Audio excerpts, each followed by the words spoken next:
ಸುಹಾಸಿನಿ ಕಾರ್ಯಕ್ರಮಕ್ಕೆ ಮತ್ತೊಮ್ಮೆ ಸ್ವಾಗತ ವೀಕ್ಷಕರೇ. ಮಕ್ಕಳ ದಿನಾಚರಣೆಯ ಅಂಗವಾಗಿ ಮಕ್ಕಳಲ್ಲಿ ಬರುವಂತಹ ಮಧುಮೇಹದ ಬಗ್ಗೆ ಜಾಗೃತಿ ಮೂಡಿಸುವಂತಹ ಪ್ರಯತ್ನ ಇವತ್ತು ವಿಶ್ವದಾದ್ಯಂತ ಮಧುಮೇಹದ ಬಗ್ಗೆ ಜಾಗೃತಿ ಮೂಡಿಸಿದ್ದಾರೆ. ನಾವು ಮುಖ್ಯವಾಗಿ ಮಕ್ಕಳಲ್ಲಿ ಉಂಟಾಗೋ ಈ ಸಮಸ್ಯೆ ಬಗ್ಗೆ ಬೆಳಕು ಚೆಲ್ತಾ ಇದ್ದೀವಿ. ಈಗ ಕೊಪ್ಪಳದಿಂದ ಮಲ್ಲಿಕಾರ್ಜುನ್ ಕರೆ ಮಾಡಿದ್ದಾರೆ. ಮಲ್ಲಿಕಾರ್ಜುನ್, ನಿಮ್ಮ ಪ್ರಶ್ನೆ ಏನಿದೆ ಡಾಕ್ಟರ್ನ ಕೇಳಿ. ಮಲ್ಲಿಕಾರ್ಜುನ್, ನನ್ನ ಧ್ವನಿ ಕೇಳ್ತಿದ್ಯಾ? ಕೇಳ್ತಿದೆ ಮೇಡಮ್. ಡಾಕ್ಟರ್ ಹತ್ರ ಮಾತಾಡಿ. ನಮಸ್ಕಾರ ಡಾಕ್ಟ್ರೆ. ನಮಸ್ಕಾರ, ಹೇಳಿ ಸರ್.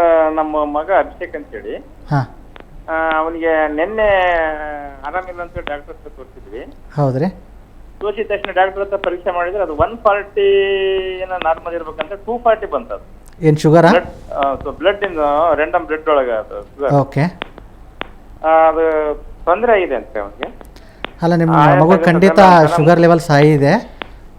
ನೀವು ಖಾಲಿ ಹೊಟ್ಟೆಯಿಂದ ಮತ್ತು ತಿಂಡಿ ಆದಮೇಲೆ 2 ಸರಿನೂ ಇನ್ನೊಂದು ಸರಿ ಶುಗರ್ನ ಪರೀಕ್ಷೆ ಮಾಡಿ ನಿಮ್ಮ ಡಾಕ್ಟರ್ನ ಕಾಣಿ. ಓಕೆ, ನೆಕ್ಸ್ಟ್ ಇವಾಗ ಶಿವಮೊಗ್ಗದಿಂದ ಅರುಣ ಕರೆ ಮಾಡಿದ್ದಾರೆ. ಅರುಣ, ನಿಮ್ಮ ಪ್ರಶ್ನೆ ಏನಿದೆ ಡಾಕ್ಟರ್ನ ಕೇಳಿ. ಹಲೋ, ನಮಸ್ತೆ ಸರ್. ಹಲೋ, ನಮಸ್ತೆ ಸರ್. ನಾವು ಶಿವಮೊಗ್ಗದಿಂದ ಕರೆ ಮಾಡ್ತಿದ್ದೀವಿ. ಹೇಳಿ ಸರ್. ನಮ್ಮ ಅಪ್ಪಂಗೆ ಕಾಯಿಲೆ ಇದೆ ಸರ್. ಹಾಂ, ಶುಗರ್ ಇದೆ. ಅವ್ರಿಗೆ 250 ಇದೆ ಸರ್ ಈಗ. ಹೌದು. ಅವರು ಮಾತ್ರೆನ ಸರಿಯಾಗಿ ಅದೇ ಕ್ಲಿನಿಕ್ಸ್ PM2 ಅಂತ ಮಾತ್ರೆ ತಗೊಂತಿದ್ದಾರೆ. ಹಾಂ, ಅವರು ಸರಿಯಾದ ಟೈಮಿಗೆ ತಗೊಬೇಕು ಅಥವಾ ಯಾವ ಟೈಮಿಗೆ ತಗೊಂಡ್ರು ಆಗತ್ತಾ ಸರ್? ಮಧ್ಯಾಹ್ನ ಅಥವಾ ರಾತ್ರಿ? ಇಲ್ಲ, ಅವ್ರದ್ದು ಶುಗರ್ ಲೆವೆಲ್ ಕಂಟ್ರೋಲಲ್ಲಿಲ್ಲ. ಹಾಂ. ನೀವು ಇನ್ನೊಂದು ಸರಿ ಶುಗರ್ನ ಪರೀಕ್ಷೆ ಮಾಡಿ ಹಾಂ, ಮಾತ್ರೆನ ಡಾಕ್ಟ್ರ್ ಯಾವ ಥರ ಪ್ರಿಸ್ಕ್ರೈಬ್ ಮಾಡಿರ್ತಾರೋ ಆ ಟೈಮ್ಗೆ ಸರಿಯಾಗಿ ತೊಗೋಬೇಕು ನೀವು. ಹಾಂ ಸರ್. ಅಂದರೆ ಸರ್, ಇದು ಊಟ ಆದ್ಮೇಲೆ ತಗೊಬೇಕು, ಊಟದಿಂದ ಮುಂಚೆ ತಗೊಬೇಕಾ ಸರ್? ಗ್ಲೈನೇಜ್ ಪಿ ಬಂದ್ಬಿಟ್ಟು ಊಟಕ್ಕಿಂತ ಒಂದು 15 ನಿಮಿಷ ಮುಂಚೆ ತಗೊಳ್ಳಿ. ಓಕೆ, ಧನ್ಯವಾದ. 15 ನಿಮಿಷ ಮುಂಚೆ ತಗೊಬೇಕು. ಊಟದಿಂದ ಊಟ ಆದ್ಮೇಲೆ ಊಟಕ್ಕಿಂತ ಮುಂಚೆ ತಗೊಳ್ಳಿ. ಅದನ್ನು ನಿಮ್ಮ ಅಲ್ಲಿ ಲೋಕಲ್ ಡಾಕ್ಟರ್ಗೆ ಯಾರಿಗೆ ತೋರಿಸ್ತಿದ್ರೆ ಅವರು ಸಲಹೆ ಪಡ್ಕೊಳ್ಳಿ. ಧನ್ಯವಾದ ಅರುಣ್, ನಮ್ಮ ಜೊತೆ ಮಾತಾಡೋದಕ್ಕೆ. ಡಾಕ್ಟರ್, ಆಗಲೇ ಕಾಂಪ್ಲಿಕೇಶನ್ಸ್ ಬಗ್ಗೆ ಹೇಳ್ತಾ ಇದ್ರಿ. ಇನ್ನು ಯಾವೆಲ್ಲ ರೀತಿಯ ಕಾಂಪ್ಲಿಕೇಶನ್ಸ್ ಆಗ್ಬೋದು ಮಗು? ಡಯಾಬಿಟೀಸಲ್ಲಿ ತುಂಬ ಮುಖ್ಯವಾದದಂದರೆ ಕಿಡ್ನಿಗೆ ಡ್ಯಾಮೇಜ್ ಆಗೋದು. ಓಕೆ. ಇನ್ ಜನರಲ್ ಲಾಂಗ್ ಟರ್ಮಲ್ಲಿ ನಾವು ಡಯಾಬಿಟೀಸ್ನ ಟ್ರೀಟ್ ಮಾಡದೆ ಬಿಟ್ಬಿಟ್ರೆ ಖಂಡಿತ ಕಿಡ್ನಿಗೆ ಡ್ಯಾಮೇಜ್ ಆಗುತ್ತೆ. ಕಿಡ್ನಿ ಫಿಲ್ಟ್ರೇಷನ್ ರೇಟು ನಾವು ಶುಗರ್ ಅತಿಯಾದ ಪ್ರಮಾಣದಲ್ಲಿ ಶುಗರ್ ಇರೋದರಿಂದ ಕಿಡ್ನಿ ಫಿಲ್ಟ್ರ್ ಮಾಡಿ ಮಾಡಿ ಮಾಡಿ ಫಿಲ್ಟ್ರೇಷನ್ ರೇಟು ಕಡಿಮೆ ಆಗುತ್ತೆ. ಆವಾಗ ಬಾಡಿಯಿಂದ ಪ್ರೋಟೀನ್ ಲಾಸ್ ಆಗೋಕ್ಕೆ ಶುರು ಆಗುತ್ತೆ. ಪ್ರೋಟೀನ್ ಲಾಸ್ ಆದಾಗ ಪದೇ ಪದೇ ಡಯಾಬಿಟಿಕ್ ನೆಫ್ರೋಪತಿ ಅಂತ ಕರಿತೀವಿ ಇದಕ್ಕೆ. ಈ ಡಯಾಬಿಟಿಕ್ ನೆಫ್ರೋಪತಿಯಿಂದ ಏನಾಗುತ್ತೆ ಅಂದರೆ, ಹಾಗೆ ನಾವು ಟ್ರೀಟ್ ಮಾಡದೆ ಬಿಟ್ಬಿಟ್ರೆ ಕಿಡ್ನಿ ಫೇಲ್ ಆಗೋ ಚಾನ್ಸಸ್ಸು ಜಾಸ್ತಿ. ಓಕೆ, ಇವಾಗ ಒಂದು ಮಗುಗೆ ಮಧುಮೇಹ ಇದೆ ಅಂತ ಗೊತ್ತಾದರೆ ಯಾವೆಲ್ಲ ರೀತಿಯ ಟ್ರೀಟ್ಮೆಂಟ್ಸ್ ಇರುತ್ತೆ? ಅಂದರೆ ಯಾವೆಲ್ಲ ಸ್ಟೆಪ್ಸಲ್ಲಿ ಯಾವೆಲ್ಲ ರೀತಿಯ ಟ್ರೀಟ್ಮೆಂಟ್ಸ್ ಕೊಡಲಾಗುತ್ತೆ? ಒಂದು ಮಗುಗೆ ಮಧುಮೇಹ ಅಂತ ಡಿಟೆಕ್ಟ್ ಮಾಡಿದ ಮೇಲೆ ಅದಕ್ಕೆ ಟ್ರೀಟ್ಮೆಂಟ್ ಬಂದು ಇನ್ಸುಲಿನೇ ಇರೋದು. ಕ್ಯೂರ್ ಮಾಡೋಕ್ಕಾಗಲ್ಲ, ಕಂಟ್ರೋಲ್ ಮಾಡ್ಬೋದು. ಅಂದರೆ ಲೈಫ್ ಲಾಂಗ್ ಅವರು ಇನ್ಸುಲಿನ್ ತಗೋತಾ ಇರಬೇಕು. ಓಕೆ. ಸೊ ಇವಾಗ ದಿನಚರಿ ಹೇಗಿರಬೇಕಾಗುತ್ತೆ? ಯಾಕೆಂದರೆ ಮಧುಮೇಹ ಬಂತು ಅಂದ್ರೇ ಒಂದು ರೀತಿ ನಡಕ, ತಿನ್ನಕ್ಕೆ ನಡಕ, ಓಡಾಡೋದಕ್ಕೆ ನಡಕ, ಆಮೇಲೆ ಕೆಲಸ ಮಾಡೋದಕ್ಕಂತೂ ತುಂಬ ಹೆದರ್ತಾರೆ. ಯಾಕೆಂದರೆ ಈ ಮಧುಮೇಹ ಬಂದಿರೋರು ಸ್ವಲ್ಪ ಗಾಯ ಆದರೂ ಒಣಗೋದು ತುಂಬ ಕಡಿಮೆ ಕಷ್ಟ ಅಂತ ಹೇಳ್ತಾರೆ. ಸೊ ಅವರ ದಿನಚರಿ ಹೇಗಿರಬೇಕಾಗತ್ತೆ? ಮಕ್ಕಳಲ್ಲಿ ದಿನಚರಿ ಮೇಂಟೈನ್ ಮಾಡೋದು ತುಂಬ ಕಷ್ಟದ ಕೆಲಸ. ಹೌದು. ಇದನ್ನು ಪೇರೆಂಟ್ಸ್ ಖುದ್ದಾಗಿ ಕೇರ್ ತಗೋಬೇಕು.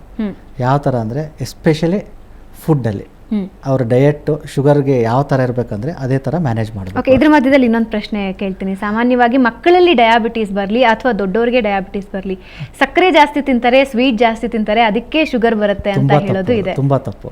ಓಕೆ. ಸಕ್ಕರೆ ತಿನ್ನೋದ್ರಿಂದ ಆಗಲಿ ಅಥವಾ ಸ್ವೀಟ್ ತಿನ್ನೋದ್ರಿಂದ ಆಗಲಿ ಶುಗರ್ ಬರೋದಿಲ್ಲ.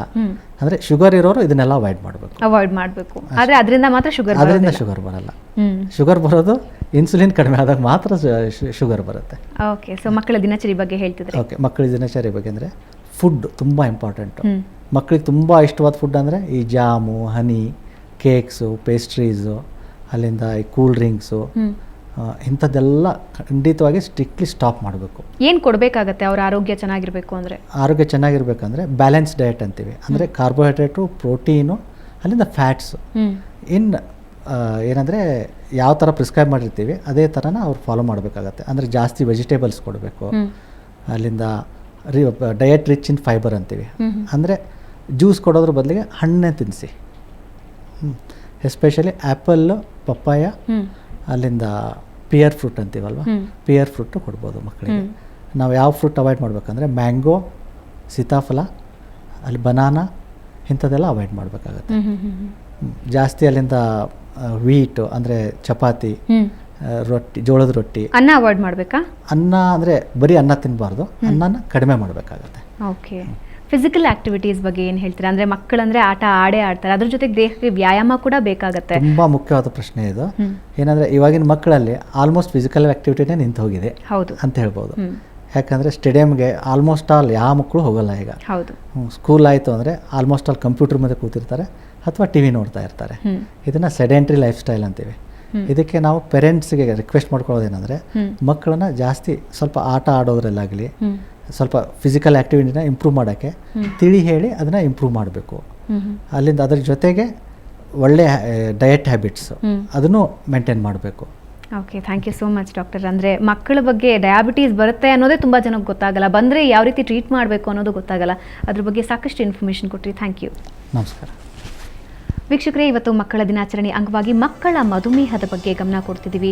ಖಂಡಿತ ಅಂತಹ ಲಕ್ಷಣಗಳೇನಾದರೂ ನಿಮ್ಮ ಮಕ್ಕಳಲ್ಲಿ ಕಂಡುಬಂದರೆ ಸೂಕ್ತವಾದ ವೈದ್ಯರನ್ನು ಕಂಡು ಅದ್ರ ಬಗ್ಗೆ ಪರಿಹಾರವನ್ನು, ಚಿಕಿತ್ಸೆಯನ್ನು ಪಡ್ಕೊಳ್ಳಿ. ಮಧುಮೇಹವನ್ನು ಖಂಡಿತ ತೊಡೆದು ಹಾಕೋದಕ್ಕೆ ಮಾತ್ರ ಸಾಧ್ಯ ಆಗೋದೇ ಇಲ್ಲ. ಒಂದು ಸಲ ಬಂತು ಅಂದರೆ ಅದು ಹೋಗೋದಿಲ್ಲ. ಆದರೆ ಅದನ್ನು ನಿಯಂತ್ರಣದಲ್ಲಿ ಇಡೋ ಜವಾಬ್ದಾರಿ ನಿಮ್ಮ ಅಂದರೆ ಪೋಷಕರ ಮೇಲಿರುತ್ತೆ. ಇದು ಇವತ್ತಿನ ಸುಹಾಸಿನಿ. ಕ್ಷಣ ಕ್ಷಣದ ಸುದ್ದಿಗಾಗಿ ನೋಡ್ತಾ ಇರಿ ಸುವರ್ಣ ಸುದ್ದಿವಾಹಿನಿ.